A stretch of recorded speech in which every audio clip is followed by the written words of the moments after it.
Good evening. It's Monday, May 8th. This is a meeting of the Southborough Planning Board. The planning board is now in session.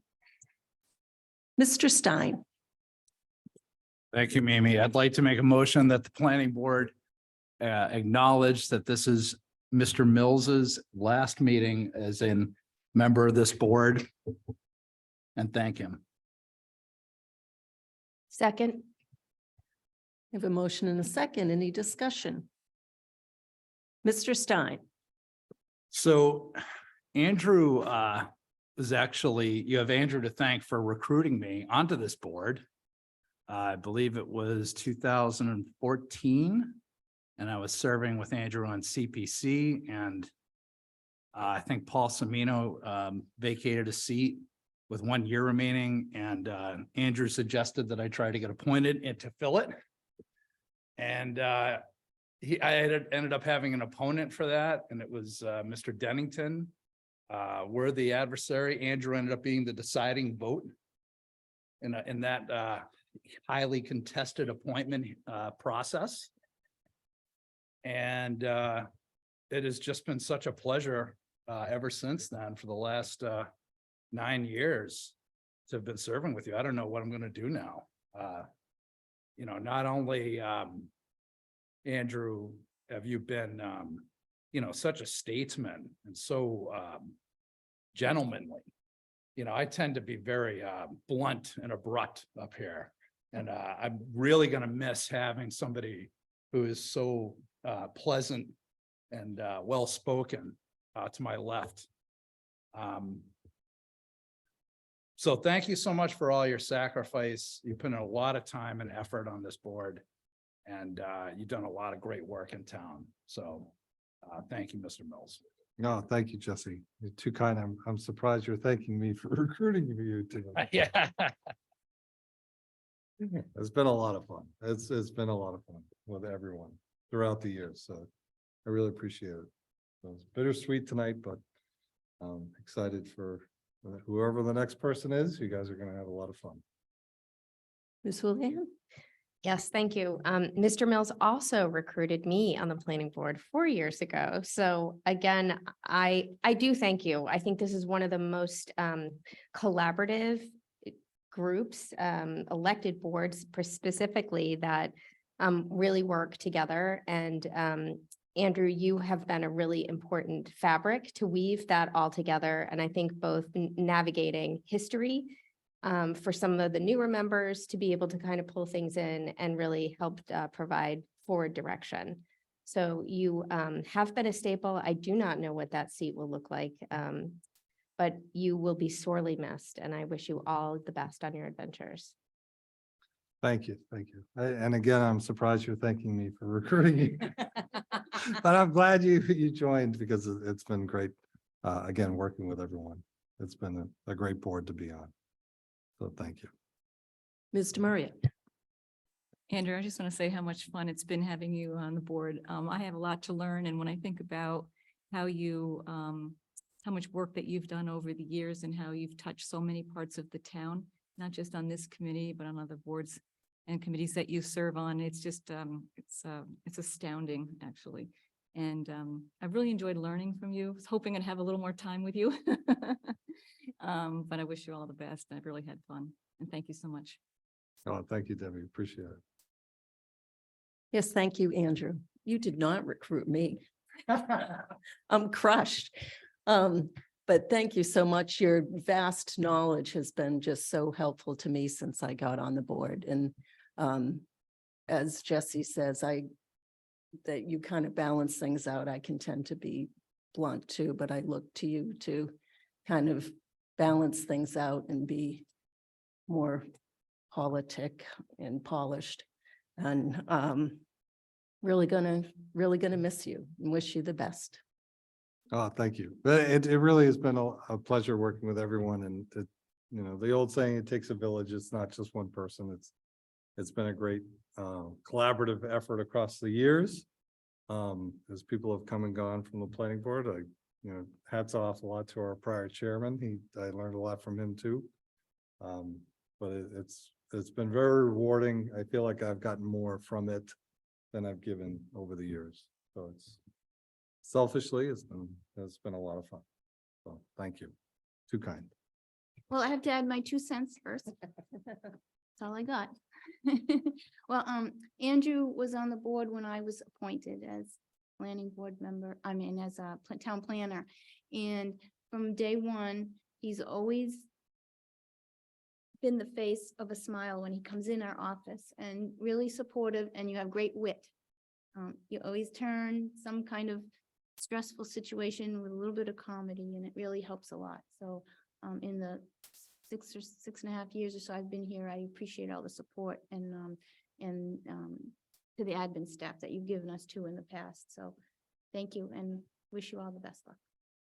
Well, thank you. Well, been great working with you too. So I think by far the strongest town planner we've had the whole time. So part of that wit is make sure you're gonna stay.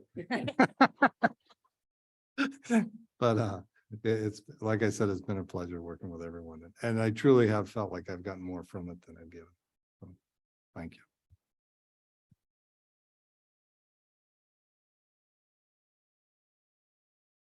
So thank you. The board thanks you. Next item on the agenda. Discussion 206 Turnpike Road. Karina, you want to bring us up to date on this one? Yes, last week, the proponent provided us submission number 3. They had to make some small revisions to the plans and stormwater report based on Fuss and O'Neill's review comments. And that came in last week, and Fuss and O'Neill will be providing review comments prior to the next meeting. So we'll have that. Even though it's a minor site plan, we do use a extension request form because it's supposed to be like 30 days. So we've been officially doing this. So we have an extension request.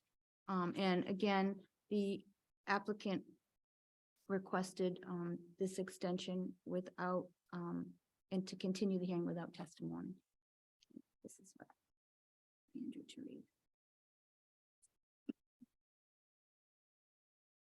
Madam Chair, I make a motion that we continue the public hearing for 206 Turnpike Road, major site plan approval, as requested by the applicant. The minor site plan shall be,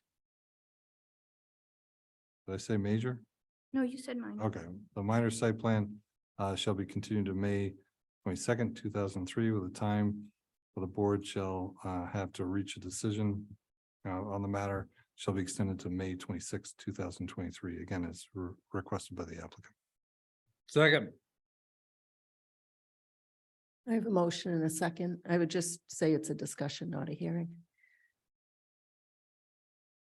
Any other discussion? All in favor, Latrell, yes? Mills, yes. Stein, yes. Houlihan, yes. Demiria, yes.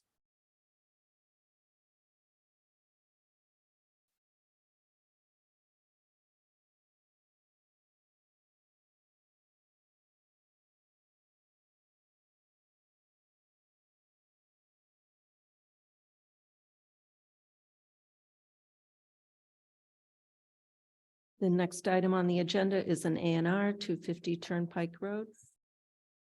Karina?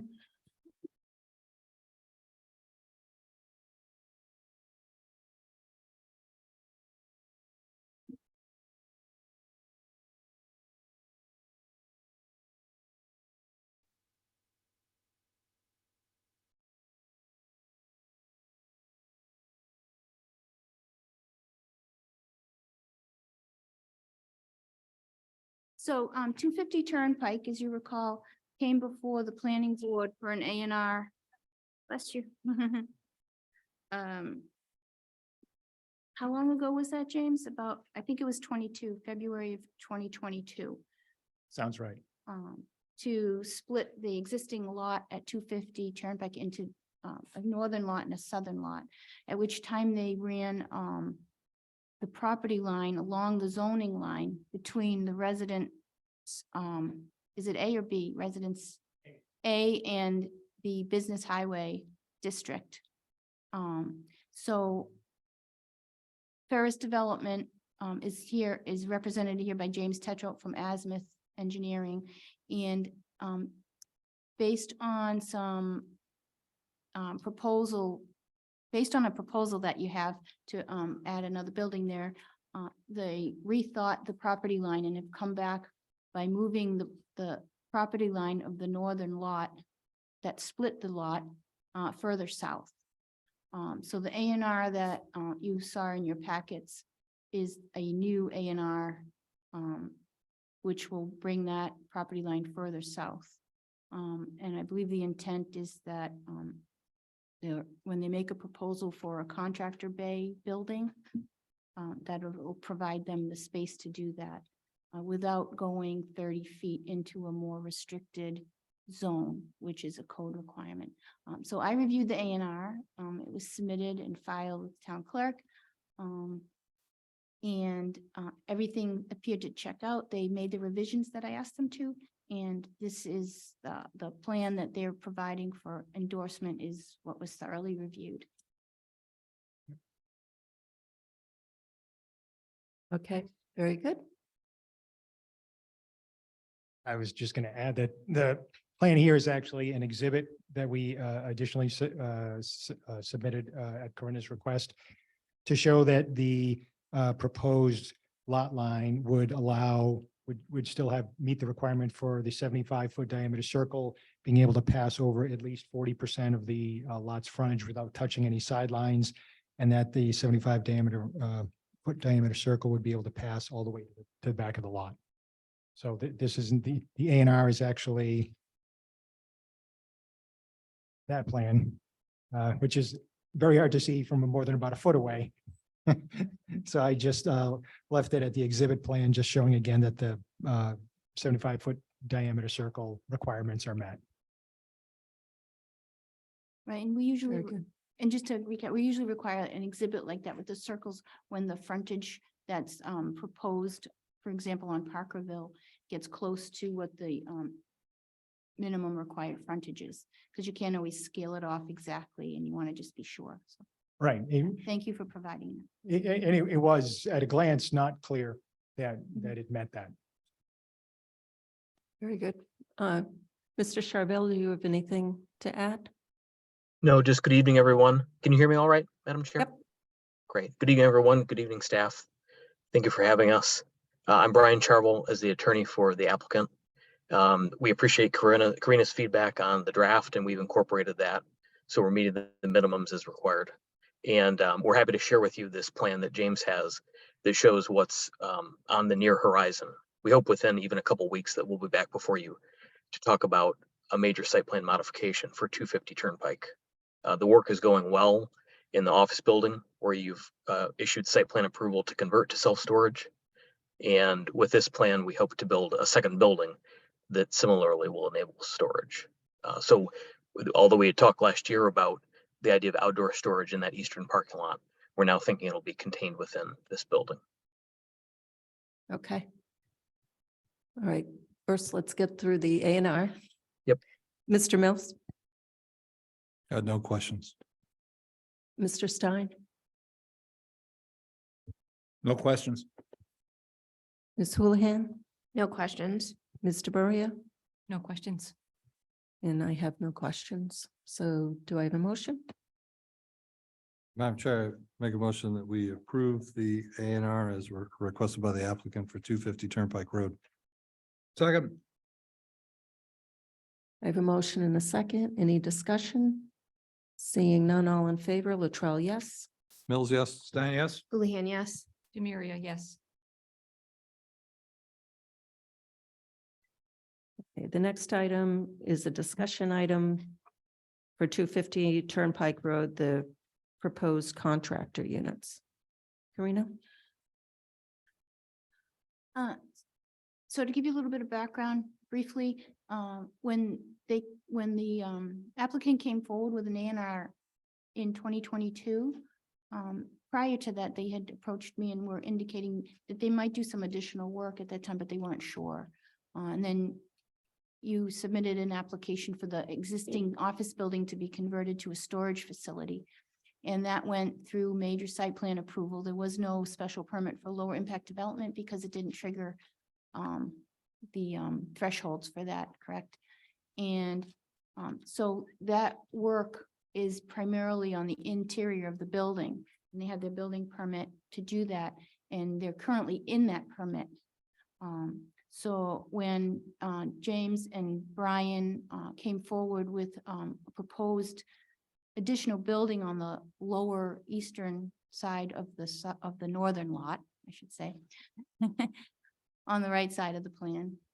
With that plan, which one? Anyone? Okay.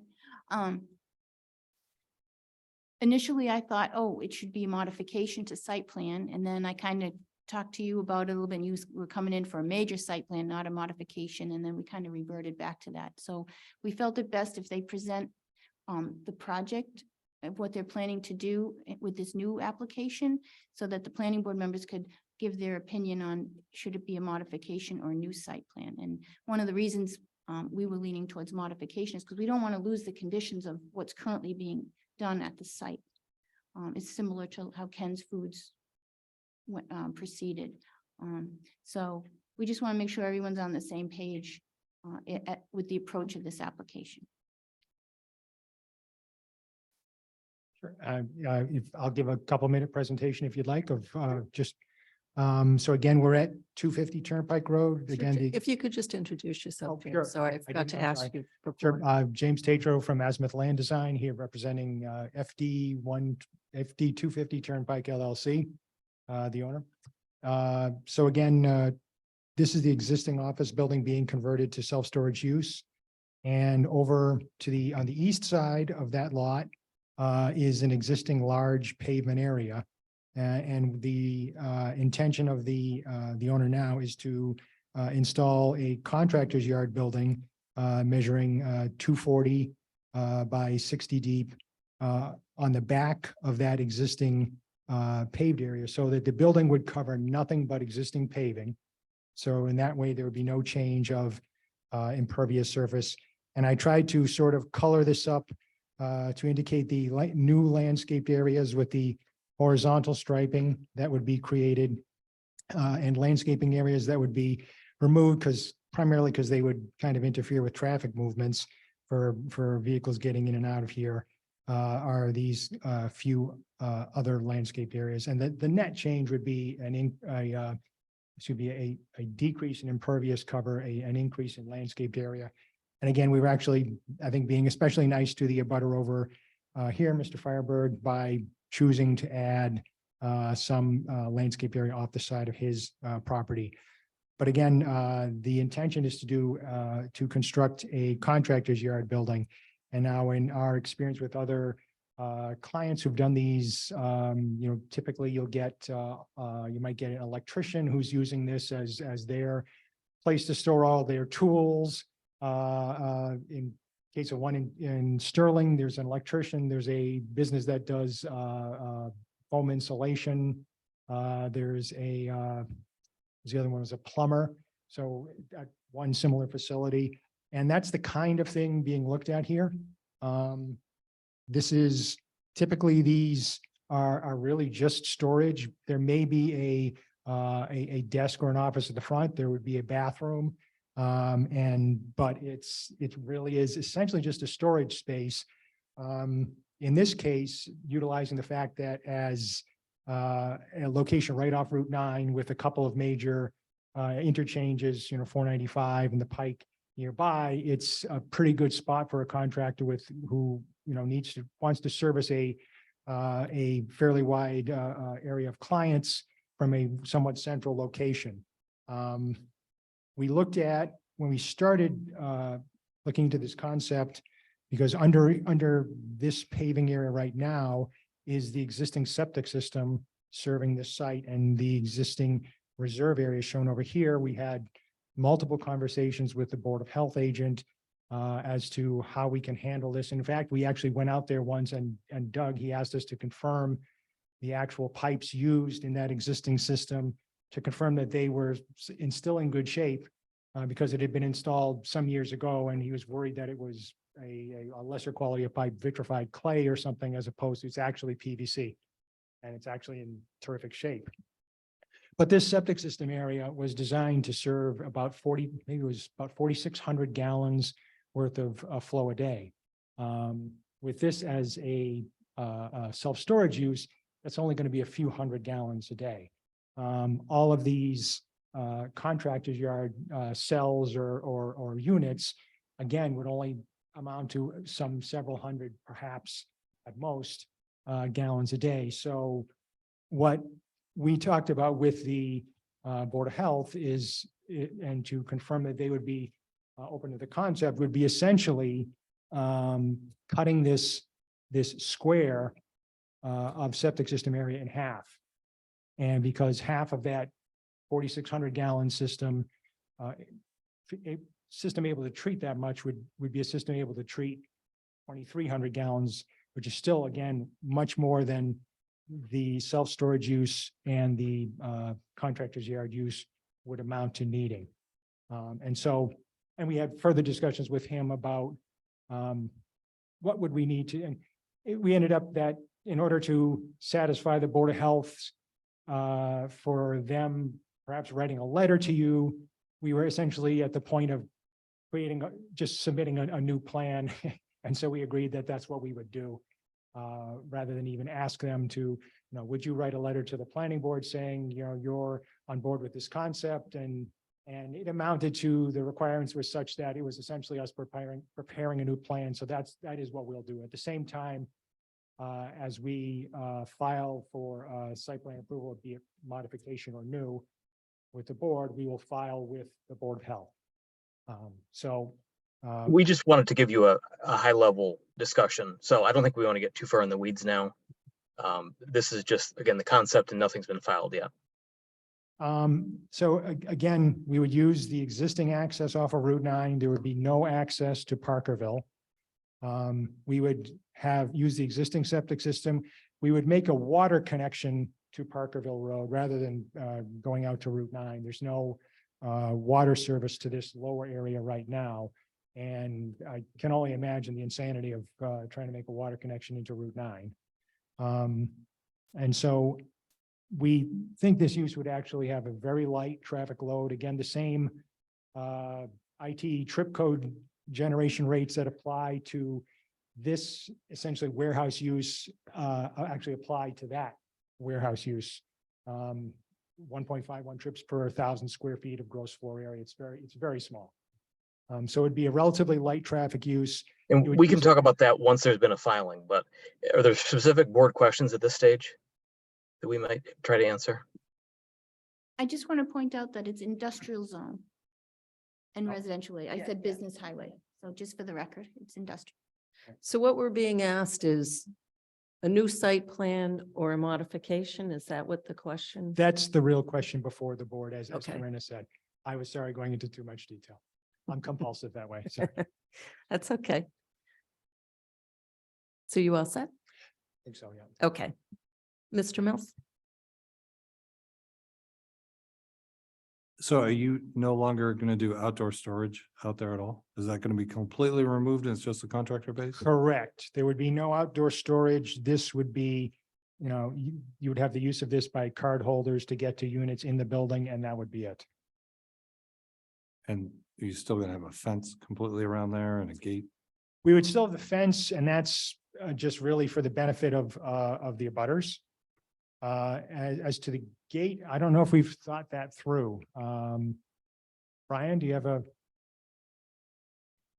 particular Well, take?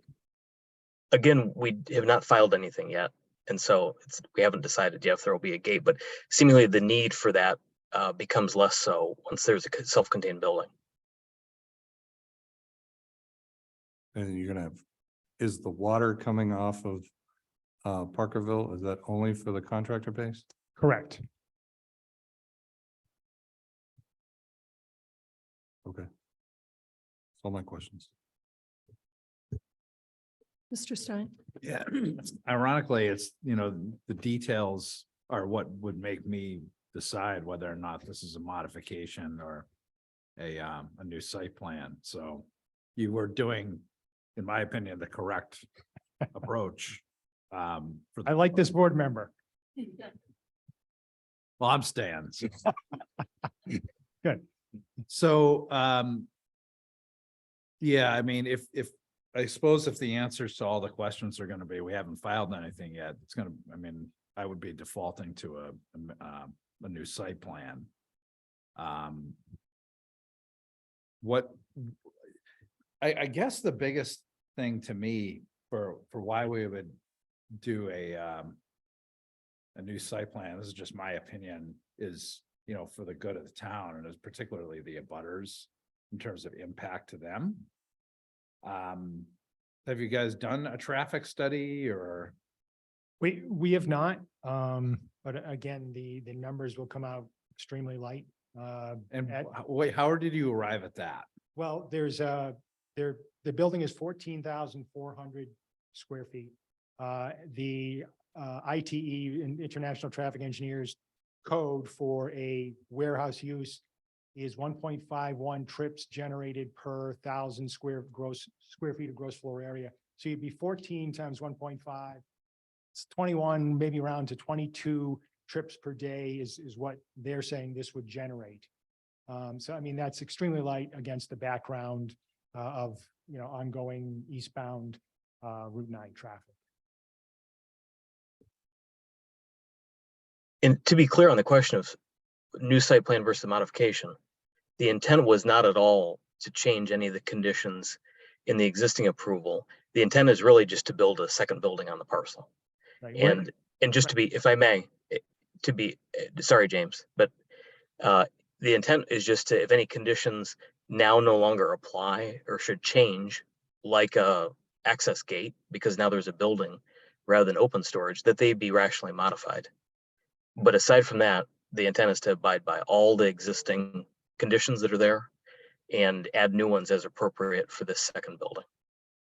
And So, if it's safer and more thorough to do new site plan and incorporate the old conditions, we're happy to do that. It was by no means an intent to skate by and avoid pre-existing conditions.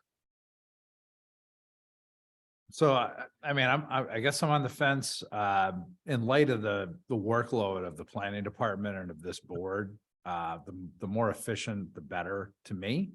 So, if we can, I'll leave it to my other board members, but if we can get by with a modification, that would probably be the best thing for the department. Thanks. Thank you. Jesse, could I just clarify real quickly that whether it's a modification or major site plan, and I agree I lean towards the modification. It's a public hearing, noticed in the paper, full abutter notification. The application is the same, process is the same. Yeah, and it's another bite at the apple, so to speak. Regardless if it's a new site plan or an old one, we just wanted to capture with a modification that our concern was those conditions, that's all, and we weren't real clear on how to keep those. Ms. Houlihan? Given Karina's comments and Mr. Stein's suggestion of the excuse me, I can't speak tonight, the site plan modification, I'd also probably lean towards that. Thanks. Mr. Maria? So I think we have two primary uses on the property now, where we had one. Previously, we had the self-storage and parking. And now we've got a second use.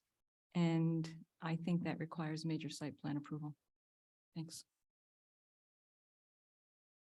Does that change where the previous approval was major site plan approval? Would modifying that still put us in the same ballpark, or? I'm not saying I know the answer to that question. I'm honestly asking. So let me, when I was speaking, updating you originally, one of the things that I didn't point out is that the applicant has to go back to the zoning board of appeals. Because first of all, your first special permit that you got for this project is for conversion of the office building only, and one of the conditions is that no exterior work was to be included in that project. So you should just go back and take a look at that ZBA. And I think I sent you guys emails on that and all that, but I reached out to the ZBA admin and the chair, and they're waiting for you guys to reach out to them to clarify. So, what they require is under their purview, but I highly recommend you do that because I think you need either to amend your special permit or get a new special permit because you have more than one use on the site. So we just went through a similar project on Northborough Road with contractor bays. Similar bathrooms, office space, and people wanting to store things there based on what their work is, whether it's an artist or an electrician or something like that. So it's the same deal in a sense. So I just wanted to make that clear that they have been advised to return to ZBA. Yeah, I would agree with the town planner. It's more than one use on a lot. And when the special permit for the previous contractor base, it was office and light manufacturing or something, because we don't have a use of contractor yard base. Well, if I may, we're open to filing with the ZBA, but I don't know why the description in the plan says contractor's yard building. Because a contractor's yard is what we all know, I think, is a lumber yard or a Home Depot. And that, as you can tell from, I think, this aerial even, that's not what's proposed. This is storage. And the special permit from last year says on 250 Turnpike, storage within a building is permitted. And so I think an argument can be made once it's properly before you, and if necessary, before the ZBA, that storage within a building is what's already allowed at 250, and it's what's proposed inside this new building. But just one more rebuttal to that, Brian, and I understand where you're coming from, but in the ZBA special permit, and it's really something you guys should talk to the building commissioner that we have now. So we have a new building commissioner and he's Yes. code enforcement. Casey Burlingame will be able to respond more precisely to you because it's their jurisdiction. But, in the site plan, even the one that you have permitted, it kind of violates the CBA's requirement that there's no exterior anything outside the building itself, converting the building. And so with that proposed fence along the southern border, the gate, the lighting, light poles and all that, that would constitute, I think, exterior work. So I really think you need to get clarification from the code enforcement officer because we're leaning, I know that I am, and the planning department is, believes that to be the case. And I know what you're saying, but having just gone through this with Northborough Road, a contractor's yard building, you're still doing work outside by adding a building. The original intent of the ZBA permit was because you're working inside the existing office building. Right? So there's some fine language in the ZBA permit. You should just revisit to make sure. Might as well, because it's going to come up now or later. Okay. Yeah.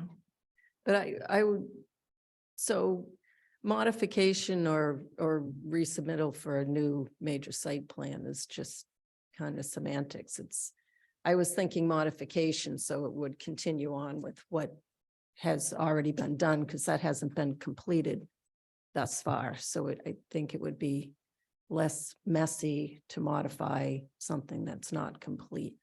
But it's the same process as major site plan review, same notification requirements. And so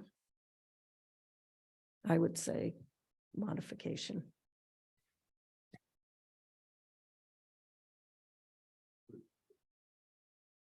Sure. Go with modification. You can make a motion. Make a motion that do a site plan modification for 250 Turnpike Road. Second. I have a motion and a second. Any discussion? Seeing none, all in favor, Latrell, yes? Mills, yes. Stein, yes? Houlihan, yes. I'm going to say no.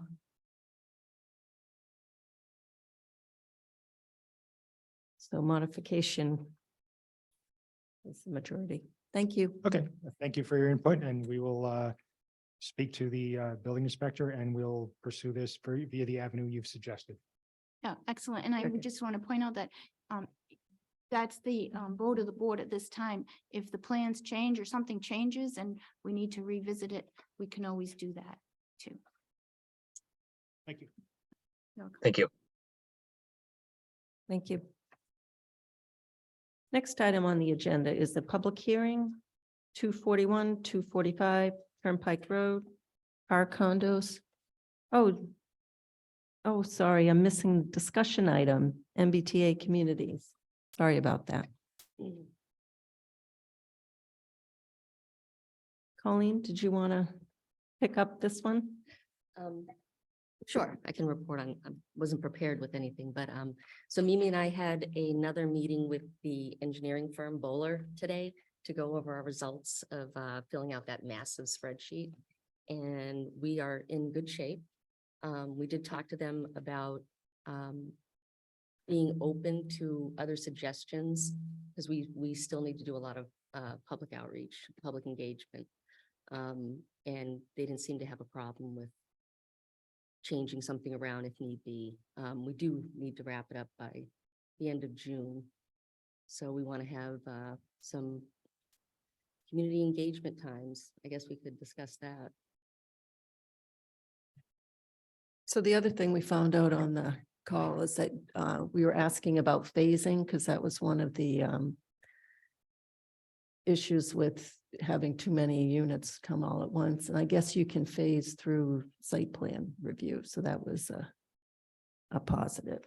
And did you talk to Chapa about whether they would come out for a outreach? No, I haven't session, or- heard back from Lily. Okay. I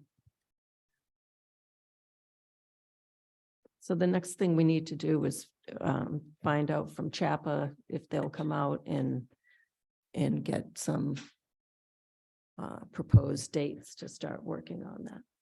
Okay, do we need any action from the board to kind of pick a date and go with it, or no? I guess I'm just, I'm not clear. This is to get Chapa to come in person in front of the board to Yes. discuss. In front of, to do a forum To do a So forum for the planning board or a forum for the public. public, for Both the at the same public. Time.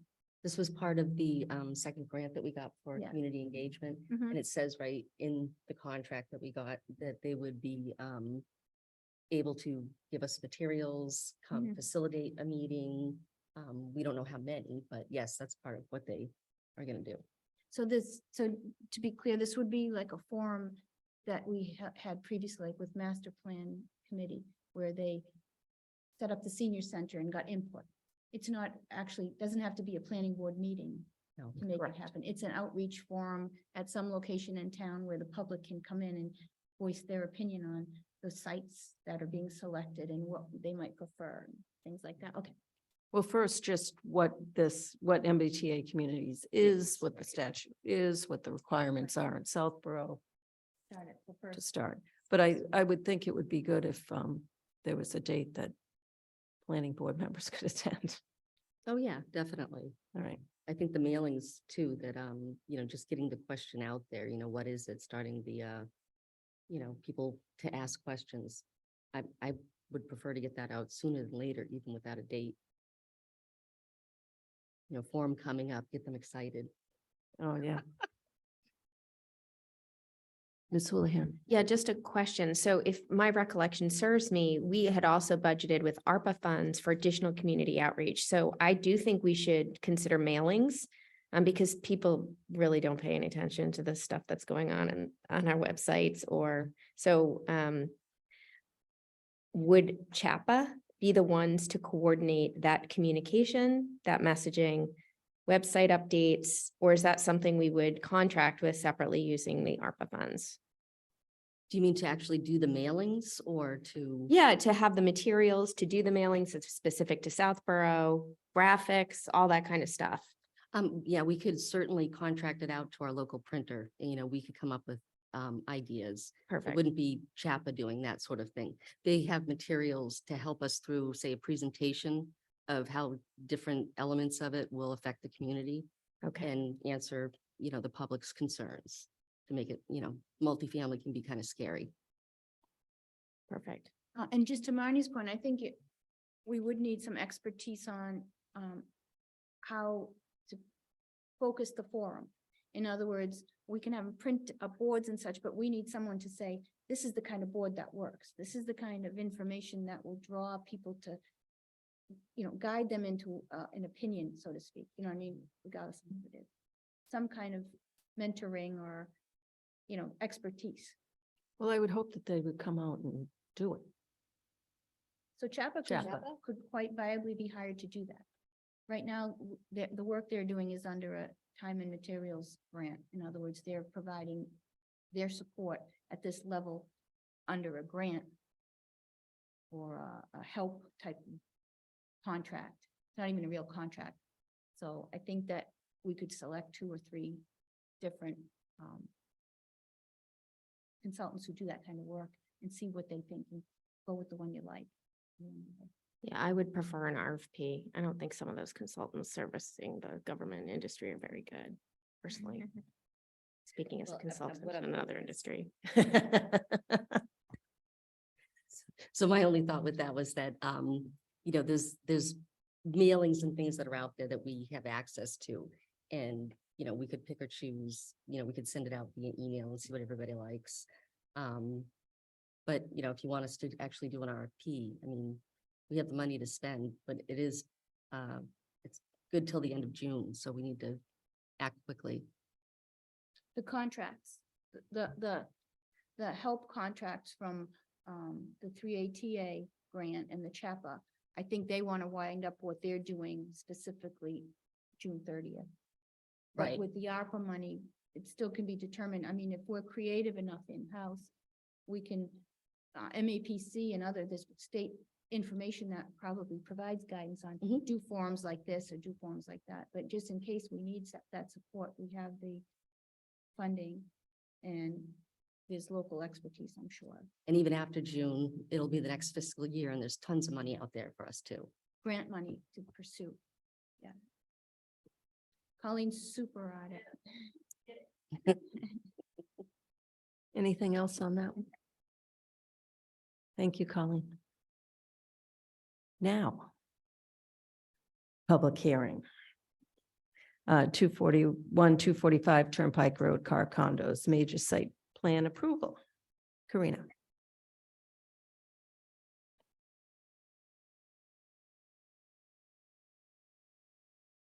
All right, as knock on wood, this permitting process is winding down to the final stretch. After the last planning board public hearing on April 24th, where the waivers were granted, there were 5 waivers that were requested and were granted. I also drafted a decision for both permits, for the major site plan approval and for the lower impact development special permit. I provided them to the applicant team so that they could provide comment. We received some comments today, which I followed up with Attorney Kathy Garahan to resolve some of those, so that would be an understanding. Just note that both decisions had materials lists that weren't completed yet. That's always the last thing I do, so we can get this moving. So you'd see like crossed off things. The other thing is the conditions on both of the permits are the same, so that we don't have confusion later when you go into construction or whatever. It's just easier to say condition number 11, and then no matter what permit you have, you can look at it, and it's created confusion in the past. With the waivers, though, we do separate them as it applies. The draft decisions were provided to the planning board and to the applicant. We received some comments from Debbie, one of the planning board members, who provided some good feedback on that. Also, we have a Mullins form that was filed with the town clerk for Marnie Houlihan, who had missed the April 24th public hearing. So you're all set to continue participating. And then we did receive a question from a resident kind of indirectly about the ramp going up to the 2nd floor on the west side, and if there would be any impacts with the headlights going up that ramp. I'm not sure I forwarded that to you, because we kind of looked at it internally a little bit and it didn't seem like it might be, but there may be a question on that. And that brings us to tonight, where we have the draft decisions to review, predominantly the conditions themselves. We only really have to look at one set unless there's specific comments regarding the rest of the permit, the decision, the way it was written, because I know Debbie did have some comments outside of the conditions. That's it. So should we just go through the conditions? Is that oh, anything that you would like to add or before we go through the conditions? No, I think we're ready to go to the conditions, Madam Chair. Okay, The only thing I would add is just that I really appreciate the time and energy you guys have put into our application, just because I know it's a weird use and it took some sort of wrapping brains around sort of what we're trying to propose. And I appreciate it takes a while to sort of get up to speed on what we're doing, and I appreciate the time. thank you.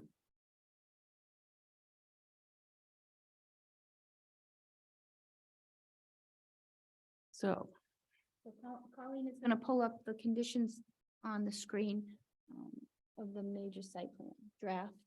And we're gonna put on the screen the original one that I drafted, and then we can refer to Debbie's comments when she goes to tell her comments, because everybody might have some comments on them, right, as we go through. okay, And I'll track them so that we can update them tomorrow and get it finished, if it goes that way.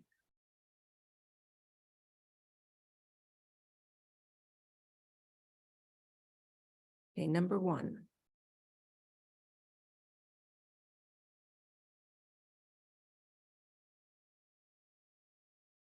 You gotta zoom out a little bit, it's too big.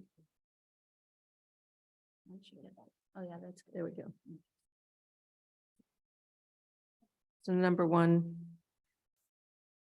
is kind of a standard. Yeah, you want me to run through these? Sure. before We get to something specific? Because I took all my notes on here. Hold on. There's a few comments made on the outside of the conditions, so when the planning board member, it's their turn to speak, they can speak to those directly, so you're familiar with that. Okay, number one, we had this is standard boilerplate. You have to conform with all the permits. That we put that in there so it's crystal clear. Number two, that this condition generally is for the purpose of during construction. We have a third-party engineering consultant available to do milestone site visits in order to help them with their as-built review later. So once the project is built, you'll provide as-built, and they'll already have some background information on how everything went in the field. So they, once this is approved and you notify us of construction, we ask them for a cost estimate of milestone inspections, which they'll provide to us. I'll let you know what that is in the amount, and then you'll provide, it's a retainer fee for them in order to do inspections during construction. And it's not on a daily basis, it's on specific site plan things that take place. Okay. And that's emphasized there in condition number 3. Condition number 4 is about the lighting, and that is our standard condition now. You'd have to meet the outdoor illumination guidelines, rules and regulations in the bylaw, et cetera. Night skies initiatives, correlated color temperature of the lights, et cetera, what's in the plans. And that the planning board has 1 year to revisit that. If it's too bright or not bright enough, safety is a priority, so. Number 5 is an add-on to the lighting. Exterior building mounted light fixtures installed as part of this project shall be controlled by an internal time clock, which can be programmed by the owner, so you can shut them off. In past projects, we've required exterior lights to be controlled by motion sensors. So we propose that here unless you have an objection. Okay. See? Number 6, landscaping. Again, this is cookie cutter boilerplate. It shall comply with the plans. And that most important, remember that you have to maintain the site as long as you have that use there or own it to meet the site plan. So in the future, if something dies that you planted, you gotta make sure you replace it. If you can't find that plant, you want to substitute it, you have to pass it by planning, and then we'll make sure that it's native species, because the goal is straight native species. So, for environmental reasons. And that's detailed in condition number 6.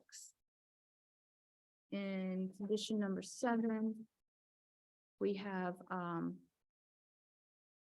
the existing trees within the proposed tree line limits along the northern portion, which is partially in the residential district and also abuts the residential district, as identified on the landscape and lighting plan, shall remain to achieve compliance with that buffer that's required. And then any tree removal other than identified in the approved plan shall require planning board approval. And that may not necessarily, this might be a little bit not written, this may not be written. It may be you come to planning and then I bring it to the planning board. It's not like a new permit or something like that. It's yeah, it's illustrative. So Attorney Garahan had asked in her comments if it could be above 6-inch caliper only come back. But I think that I'm not sure how that works with the 1.5-inch state legislation for tree removal, but that's on private property. That's only public shade trees. I have a comment on that, Okay. on the 6-inch. So,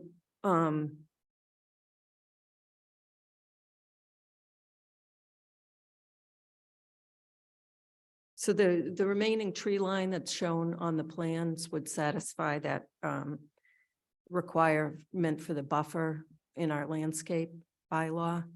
And we prefer that it's with existing trees and existing landscaping. So I would be okay if we said 3 inches or more would require planning board approval, because if you planted new trees, they have to be at least 3-inch caliber. Does anyone else on the board have a? Just to the comment of, does it, sorry, really, it's a problem. It should be a Friday. Does it require planning board approval or town planner review and approval? Like, do we need to convene a board? Well, see, this is a buffer change, so I want to be clear. So the trees that are proposed to be left there satisfy one of the code requirements, which is this buffer. It's not so much what type of tree as we talk about later, but it's the buffer. So if it's one of those gray areas, I don't have a problem if it's town planner review and respond so that you don't have to formally come before here unless it's a problem. I mean, we can always ask the proponent to come in if it's a bigger deal. Like if they clear cut a 20-foot swath through and destroy the buffer versus the contractor cuts down 3 or 4 trees during invasive species management. I don't know, the level of expertise of the invasive tree cutter. So, I personally would be fine with the town planner review. And if, what other condition it is for the size. I just know that you want to keep that buffer there, and that's the goal. I'd be fine with town planner.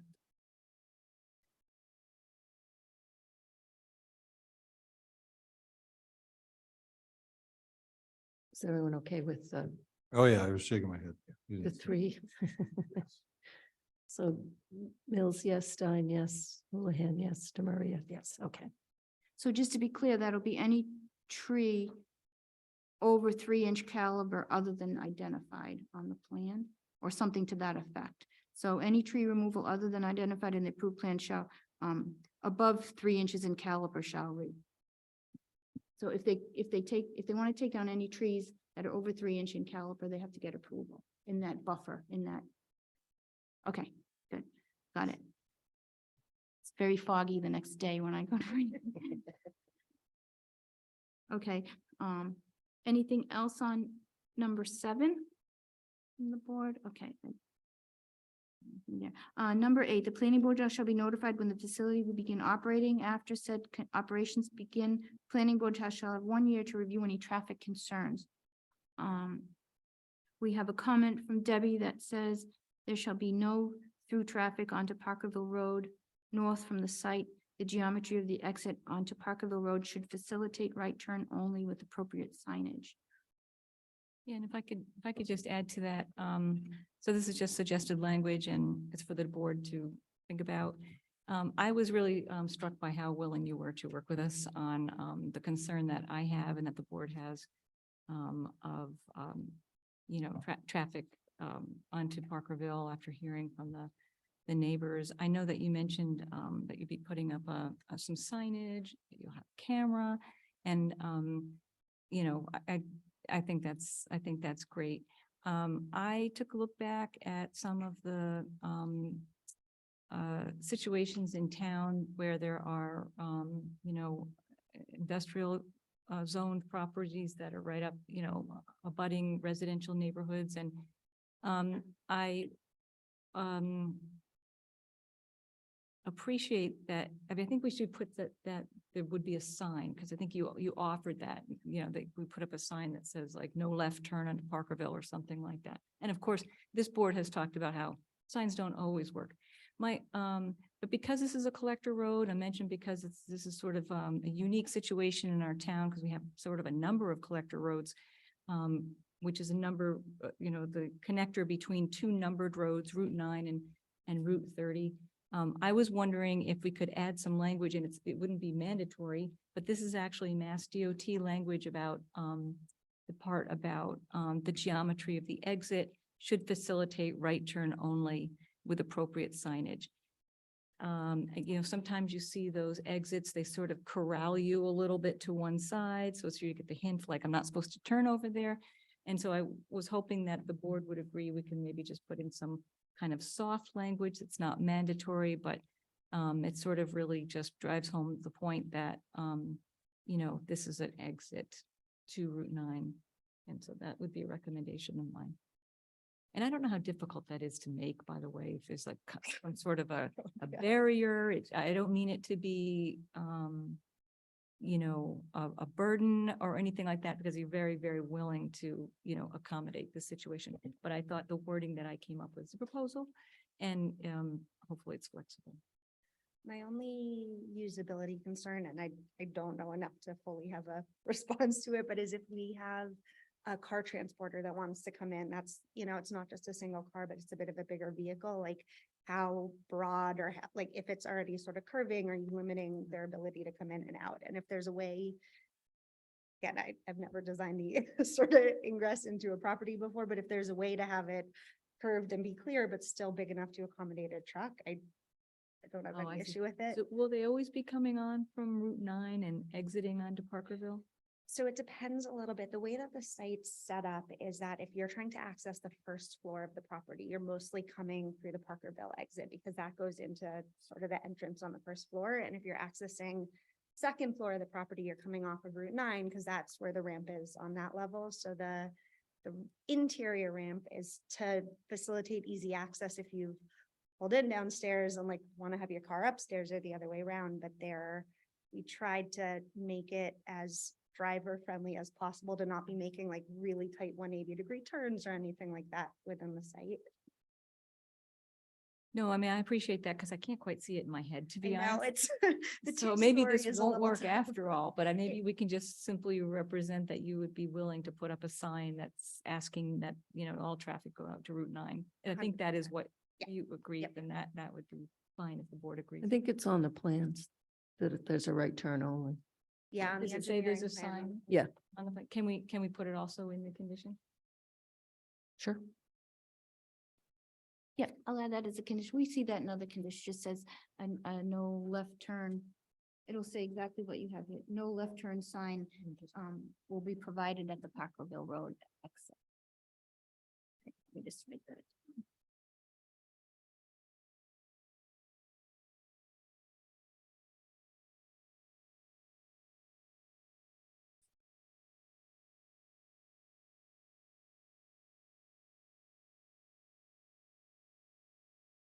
Okay.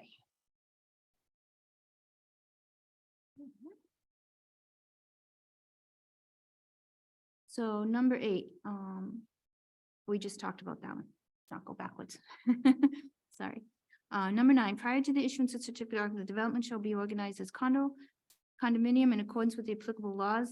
Condominium documents shall be recorded with the Worcester County Registry of Deeds, and evidence of such recording shall be provided to the planning board, assessor, and the building commissioner. The condo association doc shall include reference to this major site plan approval and special permit for lower impact development approval, so that they know what their requirements will be as well. And I had a statement in here, the requirements of the planning board permit shall remain with the use of the site, and condominium association documents for the facility shall maintain the requirements of these planning board approvals. Attorney Garahan had indicated a question on with use of this site, and I wanted to just emphasize that if the way you use the storage facility changes, that's a change of use and it would require site plan approval. I just want to keep the town protected that this permit is for what you're going to use it for. Now, the recreational use with the garage for more than 3 vehicles. And that's clear in your ZBA permit anyway, but it just re-emphasized, maybe the wording is a little weird, but that was my intent. That if you change the use, they would have to come back for site plan, and that's in the code anyway. Can I ask a technical question?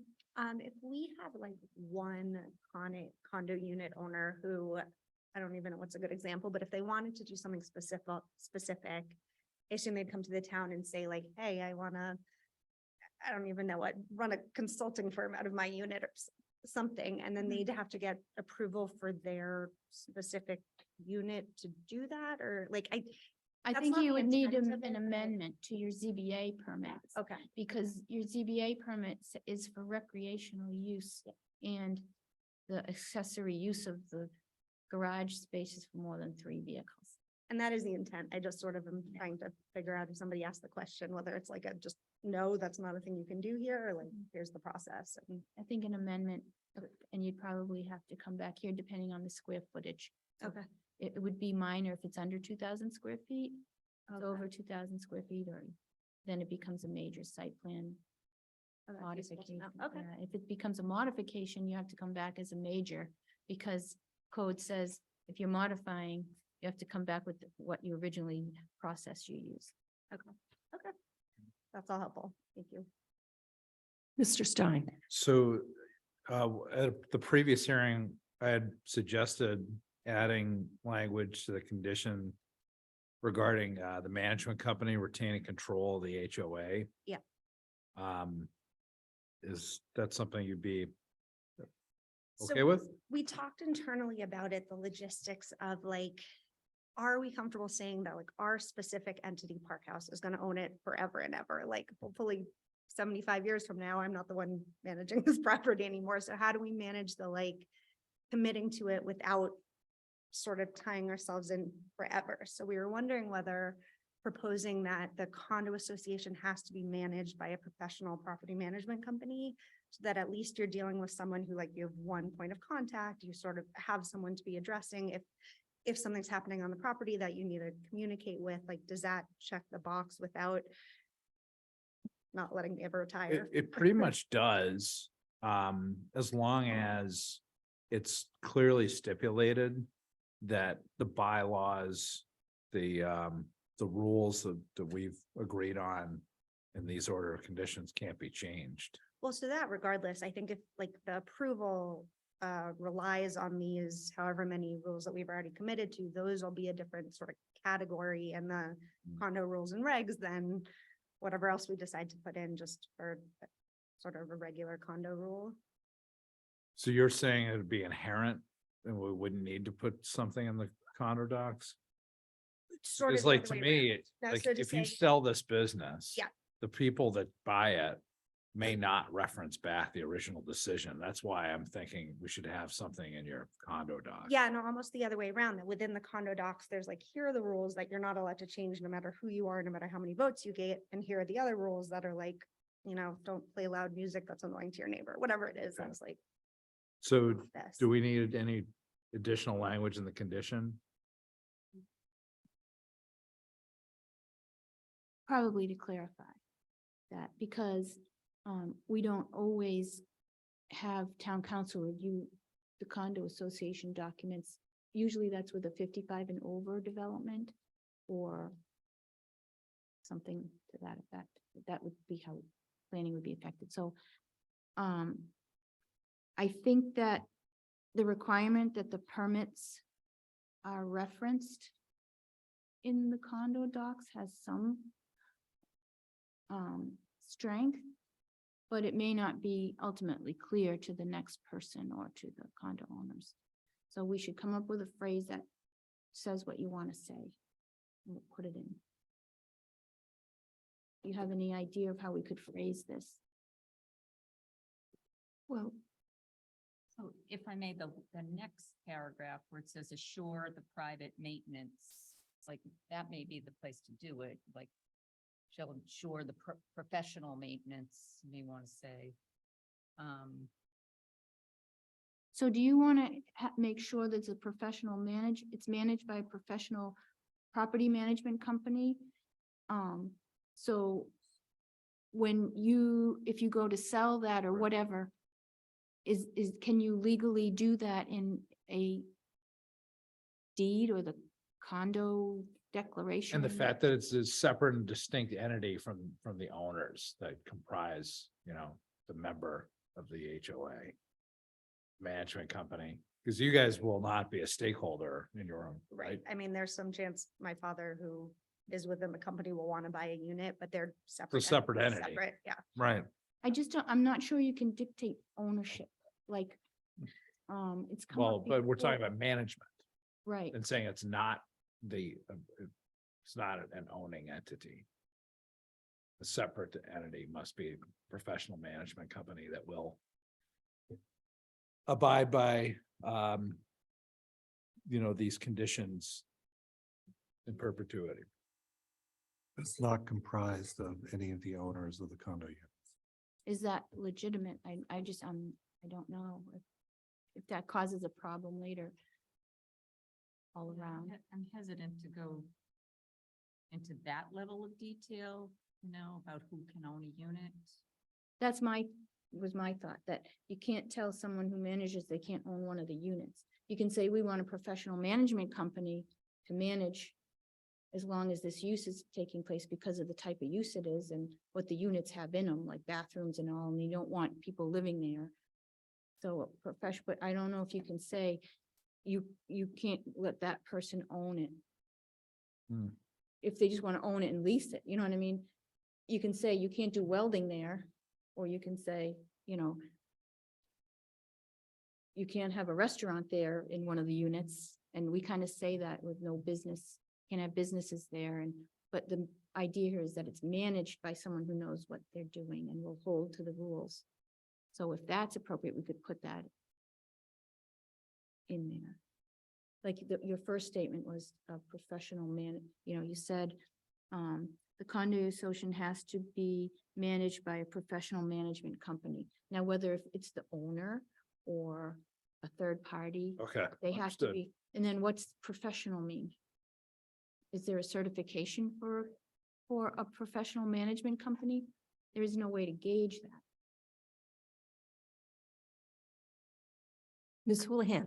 Mr. Stein, the objective here is really just in perpetuity to ensure that the conditions of the rules and regulations continue on through purchase and sale or lease or whatever. So I don't know if we have to stipulate who it's to, but for the use and the rules and regulations, is that accurate? Yep. So I think as long as we stick to kind of specific language that's perpetuity of these rules and regulations as stipulated in the conditions, through however, legalese, not a lawyer. Right, the I don't even concern- play one on TV. Concern I would have is that at some point in the future, member owners would just vote to change things. Such as we can now rev our cars Right. whenever we want to. We can take a left turn off Parkerville. There's nothing to stop them other than this. Than putting it in here that the management company is going to be in place to enforce what we've agreed on. That's all I'm trying to do. No, it makes sense. Right, and so what happens is if there's an infraction, say somebody complains that there's revving, then it would come to the attention. And then we delve into the details of the conditions and the permits, and if there's something in there that says you cannot rev your engines ever or at all or whatever, I don't know. But Mimi had also suggested to me earlier that we include, in the PowerPoint presentation, there was a list of rules and regulations that the applicant was gonna put in. And I don't know if it says anything in there to that effect. I don't think so. It's not, nothing on the ownership, but it speaks to no long-term overnight parking, trailers limited to one night, no mechanical or body work in the exterior parking spaces, no revving of engines, right turn only, vehicle delivery 7A to 6P. So I think the way Marnie summarized that statement about use and rules and regulations, if you mean these conditions and these two permits are in perpetuity for the use that was proposed. Because they have to, if they change the use, they have to come back. And we could say that the condo documents are required to be reviewed by town council.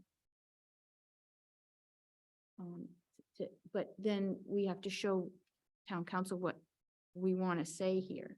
And that is it like a fourth tier thing. So maybe an emphasis, like Marnie had said, to meet Jesse's concern is the use, you know, and we do say the permits are going to need to be in those condo documents. They have to be referenced, so maybe attached as an exhibit where it's not just referenced, like please see major site plan approval dated such and such. Maybe these actual permits have to be attached to the condo docs as an exhibit. We've done that before, so that when your condo folks sign up, they actually see the whole thing and not just a little sentence. Yep, that would make sense. Would that help? Yep, that's fine. So the condo docs shall be attached, the permits shall be attached to the condo, whatever, where they're appropriate in those condo, and the ones that are in perpetuity, not the lighter ones that someone could change.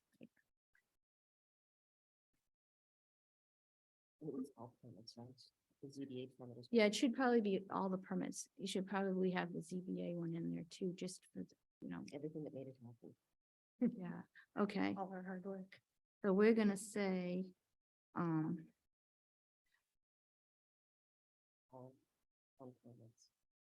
well, we're gonna say the, permits shall be attached to the condo docs as exhibits in entirety. Okay, so that will be the intent. All right. Shut myself off. Everybody good with that one? Okay. So that was number 9. We're still on. Through you, Madam Chair. So on the hours, Oh, yeah, we're going on to those still. I Okay. didn't, that was just the first paragraph. Okay, We had good, good. Attack there. Okay. And that was the second paragraph. So the third paragraph of number 9, that's just to make sure that the condo owners know that they're responsible for the stormwater and the septic system, that, we don't plow, the town doesn't plow. It's not like a private, public road. The third paragraph, 1, 2, 3, the fourth paragraph says the condo covenants and restrictions shall stipulate that there will be no long-term exterior parking of vehicles. Delivery of vehicles to and from the facility unit shall be limited to the hours of 7 a.m. to 8 p.m., which was provided by the applicant. I have a question on that. Okay, So the PowerPoint you had 7 a.m. to 6 p.m. We discussed today and we're hoping that it would be okay to be 8. We were thinking sort of summer hours. If you're out on a track day, are you likely to get back by 6? Is it better to have a little bit more of a buffer so no one's breaking the rules off the bat? If that's an acceptable change. What does the board think? I think it makes sense, especially in the summer, and it's still light out. It's almost 9 o'clock. And I don't think in the winter, they're gonna be taking these cars out very often. No. Mr. Stein, Yep, that's fine. Ms. Houlihan, Mr. Maria? That's fine. Okay, I'm fine with that too. On that one, I noticed on some of our other opinions, or decision conditions, we stipulate what time the hours of business operations are. 24/7, 365 days. I didn't see it in this, and I didn't know whether this would be, for access into the condominium, it's unlimited access, right, 24/7. I didn't know whether we needed to add that into somewhere into the detail here. And for example, for 250, that was just before us, I think in that decision, we did say that those were their hours. Yeah, in 250, it was very specific because of the things they were doing outside in the yard. Right. Someone could bring a tugboat in and store it on the site and it could cause ruckus or whatever, something bigger, or one of the pods or something. In this case, it's, typically we default to, unless the planning board restricts it, that it's Okay. around the clock or whatever. access. Sometimes they use gate access and stuff like that, but that's because there's other issues. Thanks. If that makes sense. Yeah. Okay. Yeah. To continue that same paragraph, units may not be used.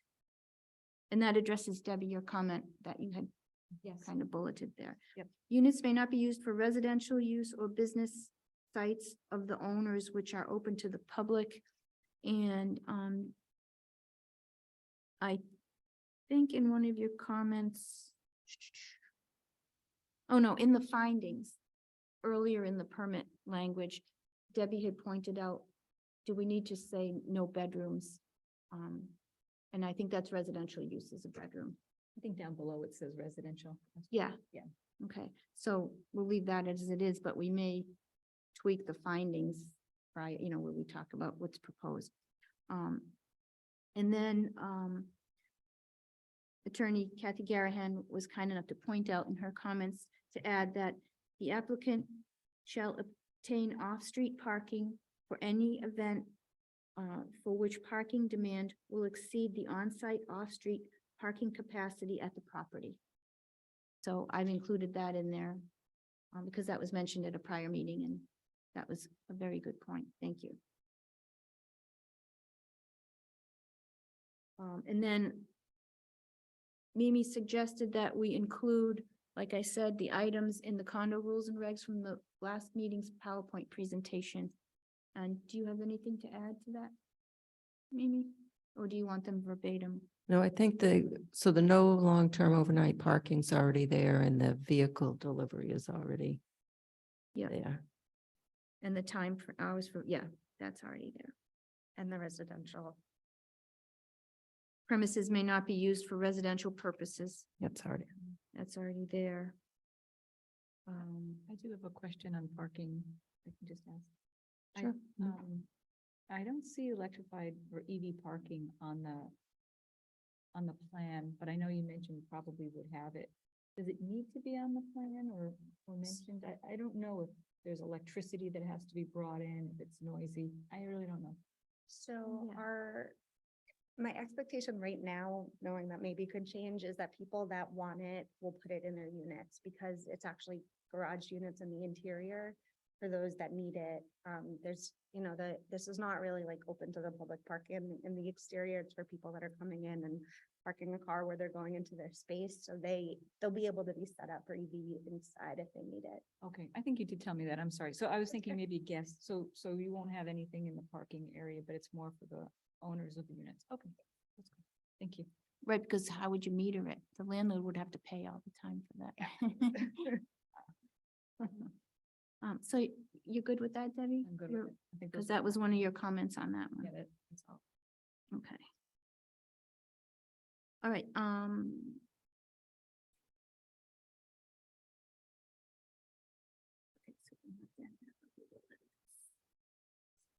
all right, number 10, these are just standard boilerplate requirements. Before the appeal period lapses, we need 2 sets of plans so that the planning board can endorse them. And then we need the CAD files, And once the planning board signs it, we'll give you a copy back and you have to give us a PDF, like get it scanned nicely. It's just easier for you guys to do that than us to. Number 11, the major site plan decision has to be recorded at the registry of deeds within 10 days after the appeal period. Number 12, the special permit for lower impact has to be recorded as well. And we require that a letter size set of the plans be attached as an exhibit, as opposed to a whole set of Mylars. That way, when someone references this, they know there are plans and they can come to the town to look at them if there's ever a problem. Is that for both decisions or the site plan? Just the lid, just as long Okay, as it's on, lid. yeah, because each one refers to the other. So someone should know to look on, but the lid policies require recording of the plans, and the registry has tendency to have a problem with that sometimes, so it's just easier to attach them this way, and then they reference, they're small, but at least you can see there's plans. Okay, number 13 is a pre-construction meeting. When you're ready, there are requirements for that you should let us know 14 days ahead. And again, that's when we get Fuss and O'Neill engaged, and they'll attend the pre-construction meeting, and you have to let us know who's going to be responsible and all that. And that's number 14. Prior to initiating site disturbing activity and construction, you need to provide in writing the name of the person responsible for site disturbing activity and who's going to be responsible during construction on site. Then number 15, I know that Beals and Thomas had provided a draft SWIP, but prior to construction, we need a final updated SWIP. And as well as number 16, a copy of the stormwater O&M plan for the site as a standalone document, so we can use it for reference. Again, stamped and executed. And then lastly, we have that after construction is completed, as-built are required of the whole site, all the site features, landscaping, lighting, anything that had to do with the site that you got approved. And that gets reviewed by Fuss and O'Neill, and that'll be the end of that construction phase services. And then once that's done, you get your, you need the as-bills to get signed off on a certificate of occupancy. And just read that condition clearly, because there's a section 174-10J that says you have to be in compliance with planning to sign off. And that's how we achieve that. And do you want me to just quickly, there's like 3 little things at the beginning of the permit so that everybody's on the same page. Can I Yeah. just make, I'm sorry, Madam Chair, if I could add, I did have one more that I would like to propose, and I apologize. Which I put in the document, but I forgot. Similar to the, 1 year after operations begin, we'll assess any concerns on traffic. Would the board be amenable to saying similar to that after operations begin, that the planning board shall have 1 year to assess noise concerns? And the reason I'd like to propose this is because we have a noise bylaw in town, but it specifically doesn't address industrial noise. That's something that this planning board's been, thinking of doing. We haven't done it yet. And our Board of Health has a policy, endorses in general having an industrial noise bylaw, but we don't have a bylaw. So I don't think it's adequately covered by the statement that says that the opponent will comply with all applicable rules and regulations and bylaws, because it's not actually a bylaw.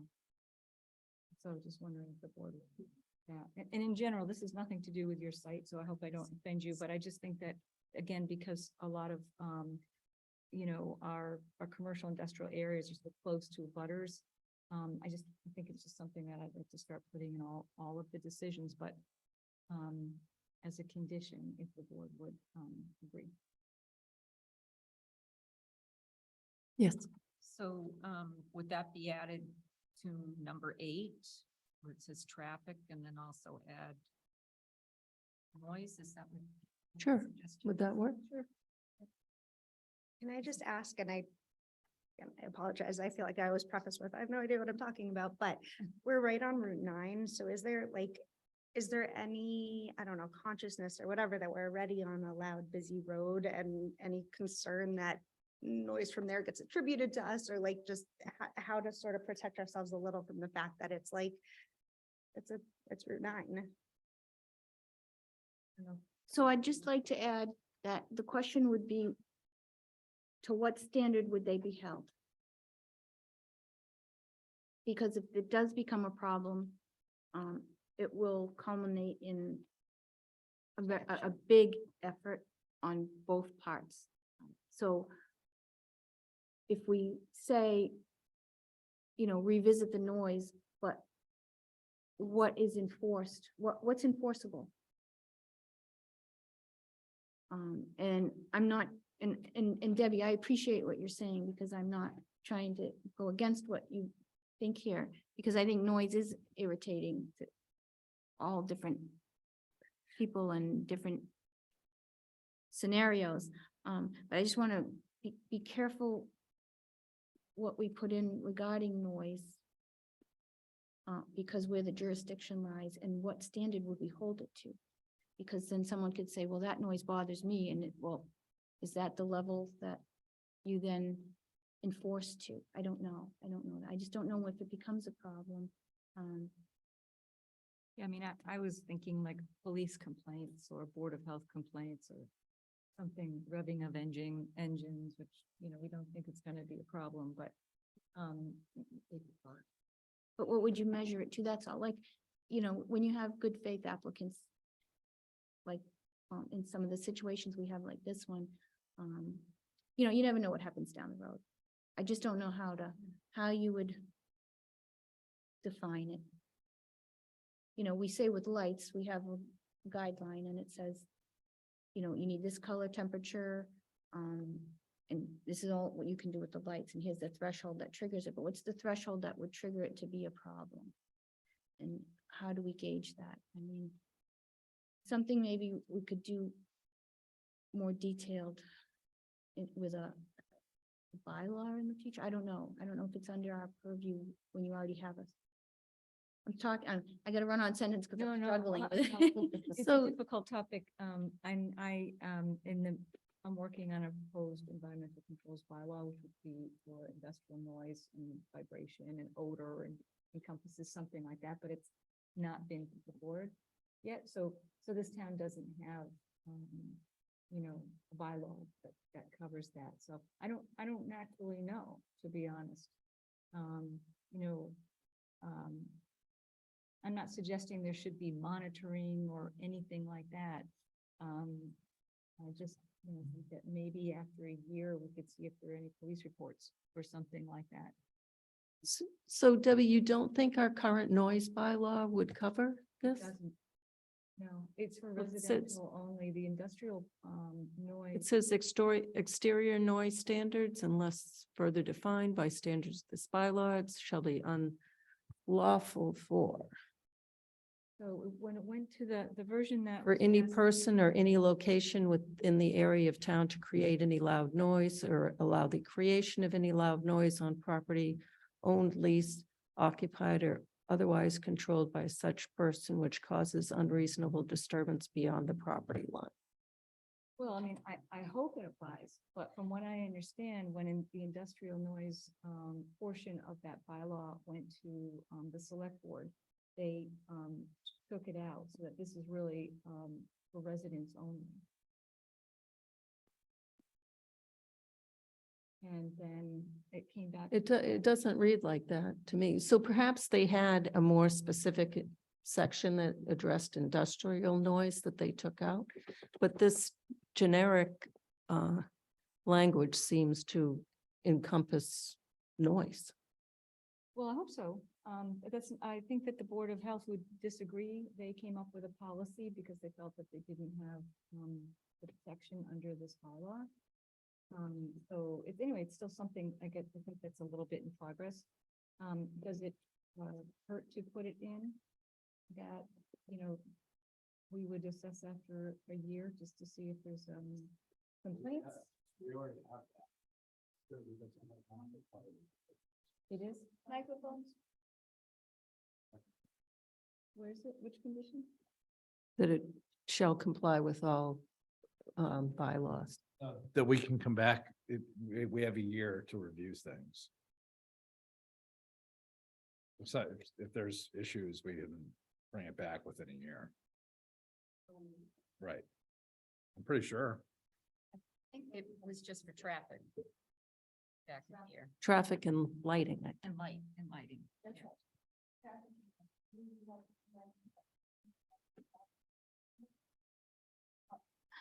I think traffic is a site feature that is calculated and can be more standardly enforced.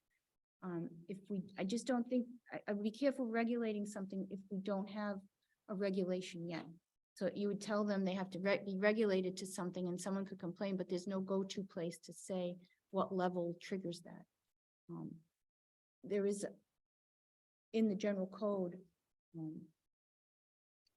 verbiage that Mimi just read that relates to that. So I just, it's just my opinion. I just would be careful regulating something that's not, there's no regulation on it per se level. Madam Chair.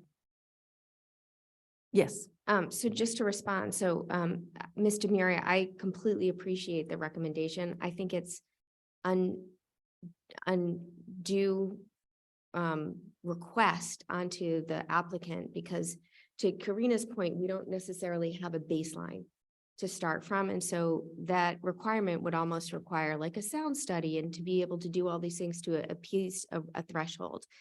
And so I don't think we should put that request on there because noise right now is not technically within our jurisdiction as the planning board. So I would default to our general bylaw on noise, which is controlled by police. So as a town resident, if you will, in occupying an office building, they would be under the same rules and regulations or laws as anybody in the town. So they would be monitored if people are calling, the police would be visiting. So that's something we can certainly look at to see if any noise violation complaints have been registered to the property at 1 year. But I don't think we can just assess noise pollution or noise. But I think we can make a request to have the planning board evaluate the number of noise complaints raised to the town within the first year of operation. And then discuss with the applicant, are these things, have they been modified? What happened? I don't know if that's more amenable, but otherwise I think we'd have to create a baseline. They'd have to, assess what the difference is. I think Route 9 is very busy. I live on Clifford Road, which is that road that's right behind there. We hear Route 9 all the time and the trucks, you do too. So I think it's really hard to kind of determine what would be, unless you live in the house that's currently for sale that abuts that property. so how does that sound? Assess police reports on noise after a year. In general, fine. I know everyone's had that neighbor who's like, for whatever reason, is not pleased with you. So as long as it's, we're coming and we're talking together, and if there are 50 reports all from the same person, to be able to use some, I don't know what discretion and like how much we're really being a nuisance versus like there's maybe someone in particular who's not pleased with us. I think that would be my only. Are we sort of conditioning, caveat. are we conditioning to like actually schedule a meeting about this? Like have this on a planning board agenda? What are we actually conditioning for? Specifically this context of what Yeah. we're discussing. I don't know. That's my concern. I said, because you could have a neighborhood kind of make a coup in a sense, if you're not really disturbed, but then you gather your backing and the people stick together and then you get 20 complaints where it's really just disturbing one person. You can get this like chain reaction. I just feel like I agree with Mimi that there is noise regulation there is a noise being addressed under the general code, which does leave it under the enforcement of the police. So if they have a problem, they would go out and they would try to mitigate it with them directly. And if it continues to be a problem, it would be a civil case. between, you know, because the town has no teeth there. And until we have teeth, how can you regulate it? That's what I think. So I think that's what I think. Okay, I mean, that's fine with me. If you think it's covered, I was under the impression that it wasn't, and I'll be working with the Board of Health on this topic, because we're thinking about environmental controls bylaw, which would include noise and odor. And so we'll all learn more, but this seems fine for tonight. So Okay. just a quick question. So that means no additional conditions. We're gonna just keep moving. Yeah, we'll just Thanks. rely on the noise bylaw and the police can deal with it. I mean, the planning board always can call somebody in if somebody is complaining and say, you have a site plan here, we're getting this issue. Can you come before us and say what's going on? As a transparency discussion item for the public, but where the enforcement lies somewhere else at this point. Okay, so just quickly. There was a typo on findings number 1. It's supposed to say will involve the demolition of the former office building, and I forgot to put the word of. In the findings, there's a statement that says, the units may also be used to house other collections such as art and may be used for personal use by owners such as personal office and visiting space, but not to include residential uses or business sites of the owners which are open to the public. And that's, I believe, in one of the conditions as well, but it's in the finding. And Debbie had mentioned to add the word, but not to include residential use, bedrooms, or business sites of the owners. But I think, do you think business, residential use covers the bedroom? I do. Yeah, Okay. I think I wrote that before I saw it. So.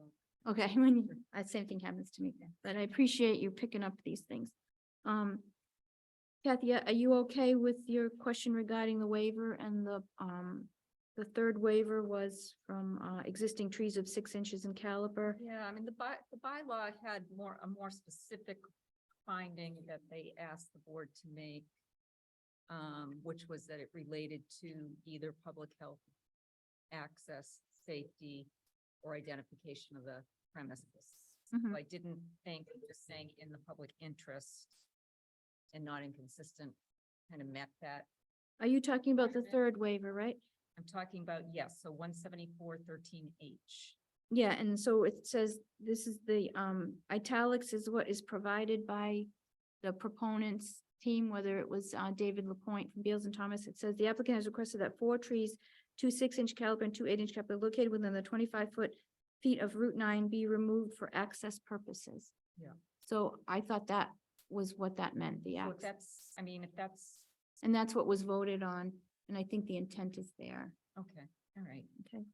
If you're Yeah, I all think right. we could probably live with it. It's just, yeah, I didn't, like, just saying they've requested it doesn't seem the same as a finding to me, but, Because at the end, it says the planning board grants this waiver. as being in the public interest, yeah.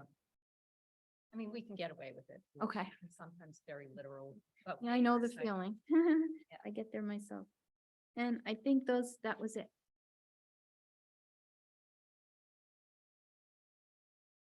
Anything else on conditions? Any other comments? Do we have a motion?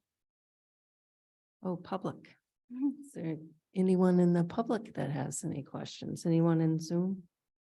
That has, how am I gonna run a meeting? without Let's you? see here, participants. We currently have 4 attendees, no hands raised.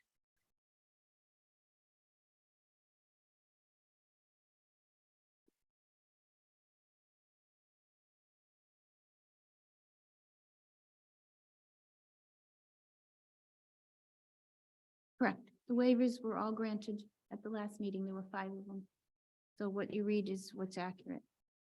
So we have a major site plan application and a special permit for lower impact development. And We'll approve that with conditions as discussed. So we'll close the public hearing first. correct, because there's no further changes to the plans. So you have to close the public hearing and then vote to approve it. Any other comments from the? No, no hands clamoring to speak? No, again, we have 4 attendees and no hands raised. Okay, Mr. Mills. Madam Chair, I make a motion, we close the public hearing for 241, 245 Turnpike Road, major site plan approval. And close the public hearing for 241, 245 Turnpike Road, special permit, lower impact development for the car condos. Second. I have a motion and a second. Any discussion? Seeing none, all in favor, Latrell, yes. Mills, yes. Stein, yes. Houlihan, yes. Demiria, yes. Madam Chair, I make a motion that we approve the major site plan approval for 241, 245 Turnpike Road and approve 241, 245 Turnpike Road, special permit lower impact development with said conditions discussed and amended this evening on May 8th, 2023. Second. I have a motion and a second. Any further discussion? Seeing none, all in favor, Latrell, yes. Mills, yes. Stein, yes. Houlihan, yes. Demiria, yes. Thank you very much. Congrats. Congratulations. Excited to see what it looks like. Appreciate it. We got a little while to go, but we'll let you know when it's ready. And Nadja and Catherine, thank you. I think you guys made it really easy for the planning board and very accommodating. And so thanks for being so collaborative. Appreciate it. Good luck. Yep. Thank you. And we can follow up in the coming days on what's next. Thank I'll you. get these decisions updated and filed with the town clerk, and then your 20-day appeal period will start. Okay. No, thank you.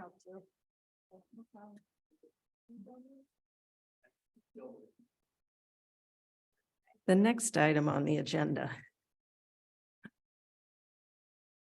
is a public hearing, scenic road, stone wall removal, 3 Gilmore Road. Karina?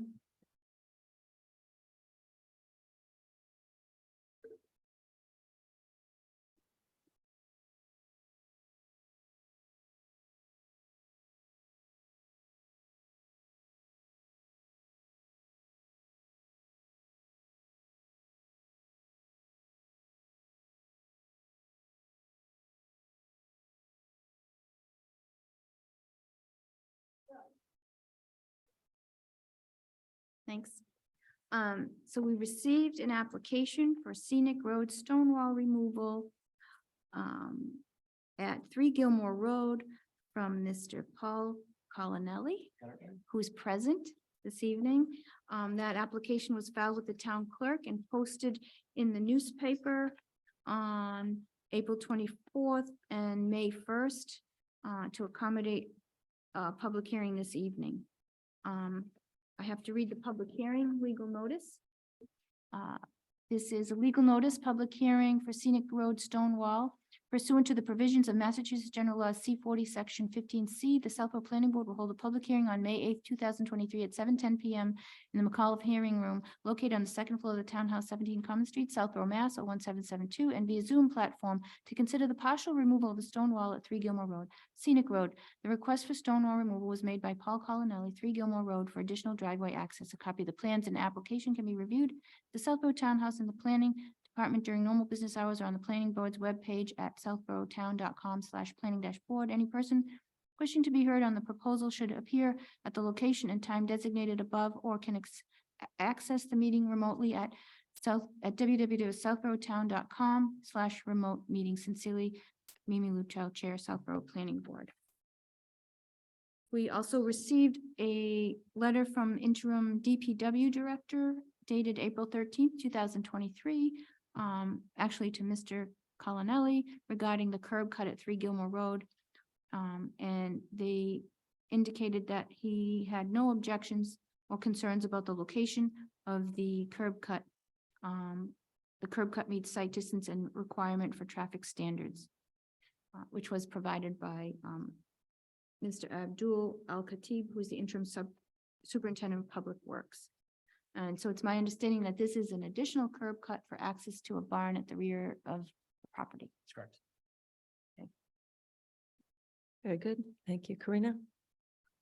Mr. Colonelli, do you have anything you want to add?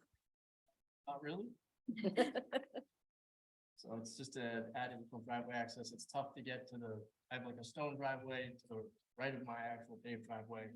If you park cars. Oh, you need to turn your mic on Sorry. or pull it closer. If you park 2 cars in my current driveway, you can't really access that part of the driveway. So lived there for about 3 years now. Really tough if you have more than, 2 vehicles in the driveway. So that's the request. Mr. Mills. Thanks for coming in, appreciate it. I just want to make sure that the stones that you're gonna move, they're gonna stay on site and you're gonna put them on additional with the wall? What's the, So they would stay on site if that's what your request Yeah, is. typically what we recommend the homeowner do is use the stones on site. We don't like to see like contractors come in, take them away and then use somewhere else. Or, so if the stone wall needs to be repaired somewhere else further down on your property, or if you want to just make like a little, entranceway that's more defined with the stones that you're moving. But they stay on site and would be used to enhance the wall that's already there. Sure, I can easily be accommodated. Great, thank you. Mr. Stein. Yeah, I mean, if there's no objection from any abutters, I certainly agree with Mr. Mills. In terms of just repurposing the stones, that's great. Thank you. Ms. Houlihan. Yeah, so that was going to be my question. And Mr. Mills, leaving them on site, my only comment would be that if there is extra, we have a town that has to replace a stone wall on St. Mark's. So if they're like, I don't know if that's something that we would be willing to do. If you don't have a useful purpose, instead of giving them a contractor, if we could leverage any extra to the DPW to use on the stone wall that they've committed to rebuilding. The DPW wants to come and take the stones, by all means. I'm not gonna get in that conversation. I'm just gonna say if you're willing to donate to a cause in town for replacing a historic stone wall that was demolished. Thanks. Mr. Murray. Oh, I just want to thank you as well. I actually had a big smile on my face when I read your letter because I just sensitivity to how much we love our stones in town. When I opened up Google before I even saw the pictures that you sent, and I said, those are Southborough stones. So thank you for your thoughtfulness. And yeah, I support what you're looking to do here. Thank you. I would just suggest if you do move the stones, like Andy suggests, don't move them towards the roadway. Okay, yes, absolutely.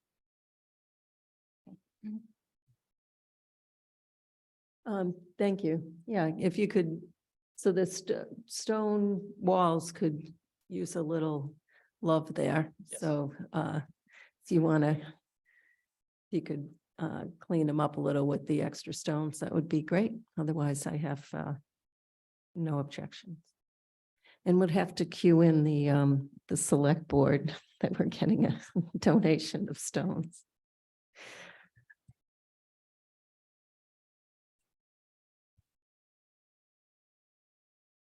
Madam Chair, I make a motion, we close the public hearing for 3 Gilmore Road, scenic road stone wall removal. So there were no hands up in the audience.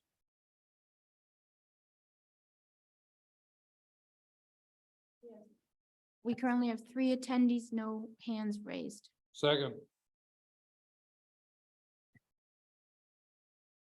A motion and a second, any discussion?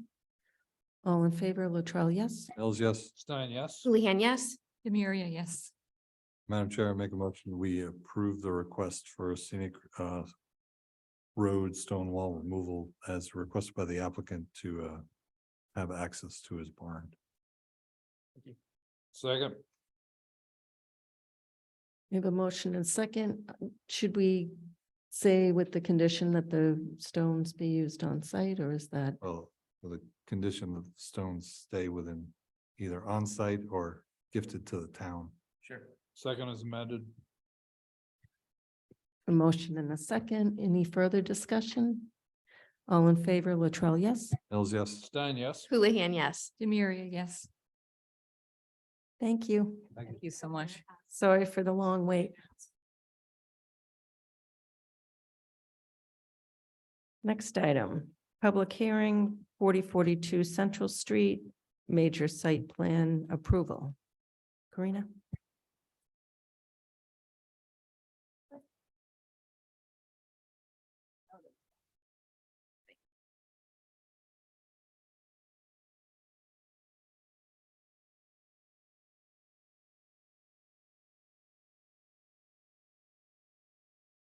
Okay, just to start,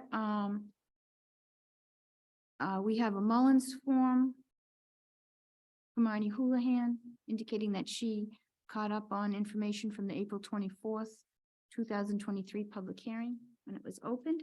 That's been filed with town clerk, so she's all set to participate. We received a request today from the applicant to continue without testimony to the next meeting. We received Fuss and O'Neill comments this afternoon on submission number 1 and 2. If you recall, we got a full submission and then a revised submission to help. That's what we received. That was forwarded to the applicant team, to the planning board for review, in more detail at the upcoming,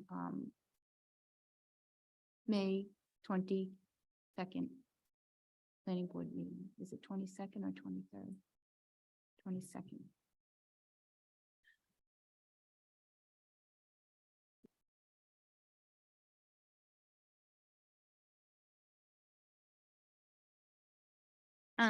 And just so you know, we received some comments from the Board of Health and from Southborough Public Access Committee for ADA questions, and that was provided to the planning board and to Fuss and O'Neill as well, and to the applicant. So I hope that the applicant understands, I mean, if any board member at this point misses any meetings, we would just have to, you know, if we know there's a conflict, they have to continue with that testimony. Correct or I start? mean, they would just have no choice, unfortunately, because we need all 4 votes. Or there's no special permit for lid. This is just a major site plan approval, so we need 3. Oh, yeah, I suppose that's true. Okay, I just dawned on me. So if we lose one more, He needs a full approval. But if you lost someone due to Mullins, like Marnie couldn't miss another one. Right. So my challenge is that night is my son's college graduation. Yeah, So, so I think we need 3. so if we lose Marnie, I'm out. for then we're that. down to 3. There is Yeah. 0 margin for error. at that Correct. point. So you might want to just, all I'm saying is, you might- Oh, yeah. I guess let me rephrase, rather than say they have no choice. Who'd they I go get? I would suggest that they extend To the that chair. testimony so that we don't lose a 4th member. given the fact that the next meeting is 2 weeks away, correct? Right, that's not very long. The following meeting is 2 weeks after that, I believe. Let me just make sure so that we can provide him with the correct information. It's June 12th. So June 12th. So that's a little bit longer. However, having just received Fuss and O'Neill comments, they'll need time to revise the plans and address those. And we also are waiting for the workshops from town council on the Dover amendment so that the planning board is crystal clear on their options and jurisdiction. The other option is to continue the public hearing to an alternative night, specifically just for that project or aligned with another. Quick question, if I could zoom in for that one hearing? Or is that possible? Yes, I don't, but if I'm saying if they feel like they can be prepared in 2 weeks, and we also will be prepared in 2 weeks to have town council opinion on the Dover, and that they'd have response to all 18 comments. See, the workshop with town council, but that should happen in between, actually. Now and the next hearing where this proponent presents.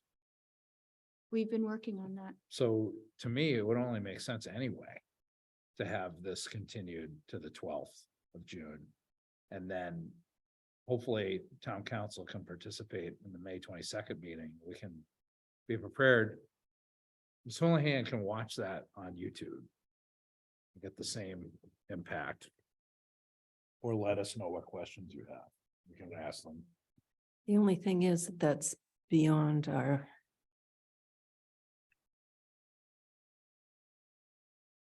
So decision date, so it would require extension. June 3rd is the deadline for action from the planning board unless we get an extension request. Right. Again, if they would, I would recommend they do that. I think you would still have to continue to the next meeting, Right. and then we'll try to figure it out in between. Yep. That makes sense. But at least that, I mean, if they insist on moving forward, they, well. We'll deal. Well, actually, you haven't missed a Mullins yet for that one. But there was only one that was last hearing. Oh, is that the one you weren't at? Oh, yeah, sorry, One and done with the Mullen. sorry. And just to update the board, I did send a note to the select board chair and the town administrator today, saying how difficult it's been for this elected board to get town council support.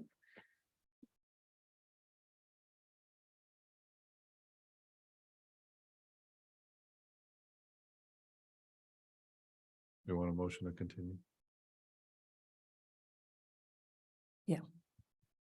I'm trying to make a motion to continue the public hearing for 40 and 42 Central Street, major site plan approval to May 22nd, 2023 at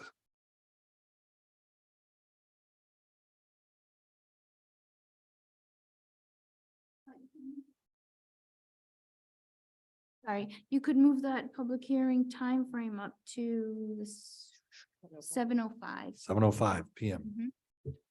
Second. I have a motion and a second. Any further discussion? Seeing none. All in favor, Latrell, yes. Mills, yes. Stein, yes? Houlihan, yes. Demiria, yes.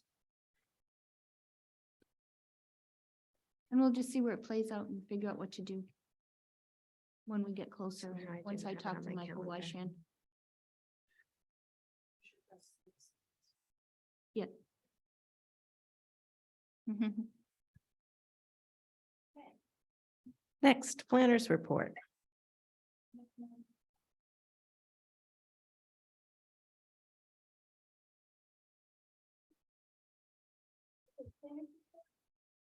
Microphone.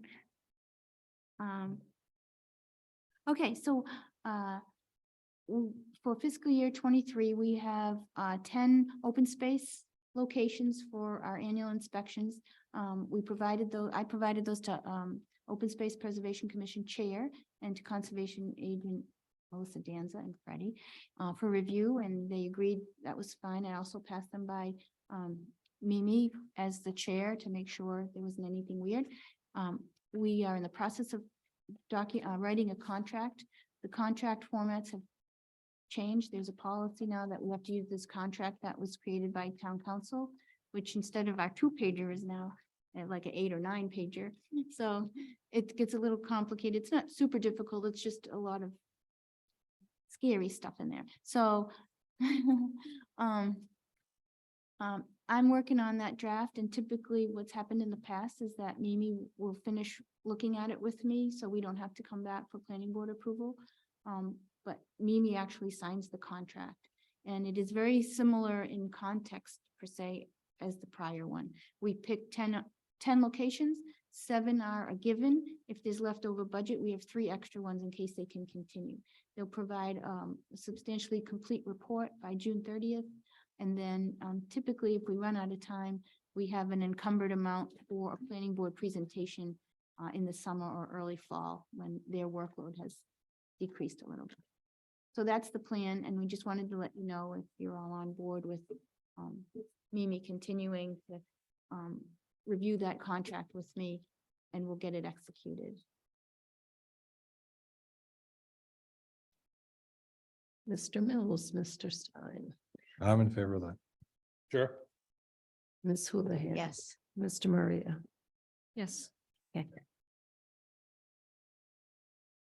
And then we have meeting minutes. Do you have any copies of them? I think I have them. Maybe I don't. Make a motion, we approve the meeting minutes from May 22nd, 2023 as written. Second. Oh, wait, never mind. Sorry. March, I was looking at the wrong line. March 13th, 2023 written. A second as amended. I have a motion and a second. Any discussion? Ms. Houlihan. Do we want to add all four of them in one motion? We can do I'm that. fine with that. March 20th and March 25th, 2023, April 3rd, 2023, and April 10th, 2023. Second. Written. A motion and a second. Any discussion on any of those minutes? Seeing none, all in favor, Latrell, yes? Mills, yes. Stein, yes. Houlihan, yes. Demiria, yes. Next meeting is May 22nd. One after that, June 12th. Mr. Mills. And Madam Chair, I'd just like to remind all those who are watching that tomorrow's election day, very important, and I know it'll be hard for some people, but please do not write in Dawn Morris for the planning board. It is a contested race, and we need to make sure there's voted on appropriately and to the two candidates who are running. With all that said, motion to adjourn. Oh, I'm sorry. Can I bring up one more topic before we adjourn? Sure. Is it too late? So I received this packet from Colleen in paper that we're having a June 6th tree hearing with the select board. That date has to be confirmed with the select board. Oh, okay. I didn't see it. Okay. Is it possible that it would be the 6th or? I think Colleen was given a tentative date, but we need to have a more than a tentative date to post hearings. Right, okay. I wanted to ask if it's possible that I could, when the arborist goes through, I see there a lot on Sears Road and mainly focused on 3 or 4 roads, but I wanted to ask if members of the planning board can meet with the arborist and do the walkthrough, as long as we don't deliberate. If I could be notified when that. Sure. Is that the process for these this is a National Grid, right? This set or? Yeah. Yeah. So I don't know if the arborist will walk through because it's a National Grid arborist that went through it. So, but I'll check with Chris and see what the process is. Okay, I'd be interested in meeting up with the arborist when they do the walkthrough, since I do the walks anyway. And just note, this is a consolidated public hearing for scenic road National Grid tree removals. So it'll go through the same process. And I think Chris Leroy is in the loop. And we can see if he has any arborists. If not, we can ask National Grid to provide them as part of the application, as our flow chart indicates arborist reports. So we can follow up on that. Well, you wanted to walk with them on site. Was that what the request was? Yeah, I think we have the opportunity as planning board members. I've not done that. So as long as we don't deliberate, I understand. we Yeah. can do that. So I would be interested. Okay. So Colleen will I follow didn't up know. on that. And we haven't even filed that application with town clerk yet. It still has to be complete. Okay. We have to get everything together. But good point. So we have a motion. Second. Any more discussion? All in favor, Latrell, yes? Mills, yes. Stein, yes. Houlihan, yes. Demiria, yes. Good night. Thank you. Thank you, Mr. Mills. Farewell.